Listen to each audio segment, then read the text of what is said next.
ଖୋର୍ଦ୍ଧା ଜିଲ୍ଲା ନିରାକାରପୁର ସଖା ସଂଘ କ୍ରୀଡ଼ା ସଂସଦ ଆନୁକୂଲ୍ୟରେ 32ତମ ସର୍ବଭାରତୀୟ ଫୁଟବଲ ଟୁର୍ଣ୍ଣାମେଣ୍ଟର ଦ୍ୱିତୀୟ ସେମିଫାଇନାଲ ମ୍ୟାଚ୍ ଅନୁଷ୍ଠିତ ହୋଇଛି। ସେମିଫାଇନାଲ ମ୍ୟାଚ୍ରେ ଏସ୍ପିଏମ୍ ଫୁଟବଲ କ୍ଲବ ବିଶାଖାପାଟଣା ଏବଂ Sabar sporting football club Bhubaneswar ମଧ୍ୟରେ ଅନୁଷ୍ଠିତ ହୋଇଥିଲା। ଉଭୟ ଦଳର ଚିତ୍ତାକର୍ଷକ ଖେଳ ପ୍ରଦର୍ଶନ କରୁଥିଲେ। ଖେଳର ନିର୍ଦ୍ଧାରିତ ମଧ୍ୟରେ କେହି କାହାରିକୁ ଗୋଲ୍ ଦେଇପାରିନଥିଲେ। ଶେଷରେ ଟ୍ରାଇବ୍ରେକର ସହାୟତା ନିଆଯାଇଥିଲା। ଟ୍ରାଇବ୍ରେକରେ एसपीएम फुटबल क्लब विशाखापाटना को 2-1 गोले हराई सबर sporting football club Bhubaneswar final प्रवेश करिछि।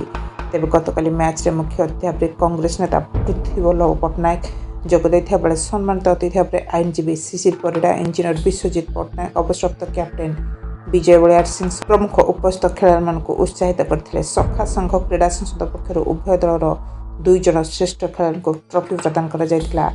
आज final match Dhanbad football academy Jharkhand और सबर स्पोर्टिंग क्लब भुवनेश्वर मध्य अनुष्ठित होब। निराकरपुर बालंगेश्वर मोबाइल टीवी।